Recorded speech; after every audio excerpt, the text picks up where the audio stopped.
त्यांनी काय म्हटलेलं आहे ते तर आपण पाहिलं। बरं, हे तर झालं शेतकरी आत्महत्येबाबत। मात्र त्याच वेळी राज्यातील बालकांच्या आरोग्याविषयी देखील एक नवं आणि धक्कादायक वास्तव समोर आलेलं आहे। आतापर्यंत कुपोषण म्हटलं की प्रामुख्याने ग्रामीण तसंच आदिवासी भागांचं चित्र आपल्या डोळ्यासमोर उभं राहताना दिसतं, पण नव्या सर्वेक्षणानुसार कुपोषणाचा विळखा आता शहरी भागांना देखील घट्ट पकडू लागलेला आहे।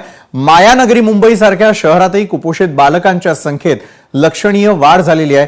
ही बालकं दाखवणं आम्हाला योग्य वाटत नाही, मात्र त्यांची संख्या किती आहे, मायानगरीतलं नेमकं चित्र काय आहे ते आम्ही मांडू इच्छितोय।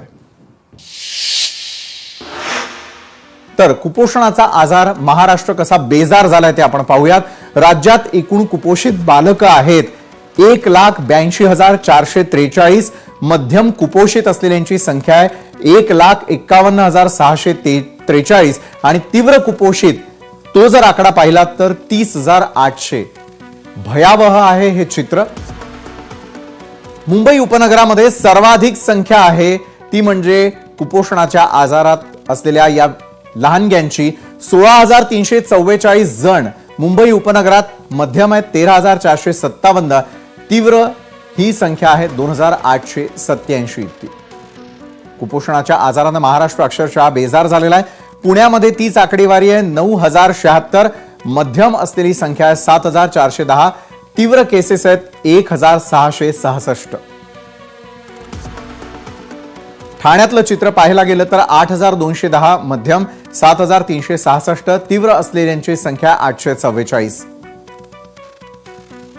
तर धुळे जो आदिवासी भाग म्हणून ओळखला जातो त्यामध्ये 8,118 ही कुपोषणाची आकडेवारी आहे। मध्यम असलेले कुपोषणाची संख्या 6,377, तीव्र आहे 1,741।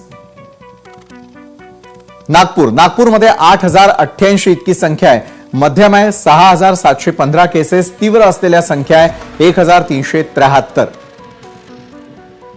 छत्रपती संभाजीनगरमध्ये देखील धक्कादायक आकडेवारी समोर येते 7,926, मध्यम आहेत 6,487, तीव्र 1,439।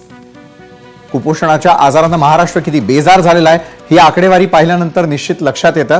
एकीकडे कुपोषण तर दुसरीकडे शेतकरी आत्महत्या, या दोन गोष्टींमुळे आपला महाराष्ट्र अक्षरशः पोखरला जातोय आणि त्यामुळे आताच या गोष्टींवरती तोडगा काढण्याची गरज निर्माण झालेली आहे आणि त्यासाठी काय उपाययोजना करायला हव्यात, कशा प्रकारे या गोष्टी रोखता येतील यावर अधिक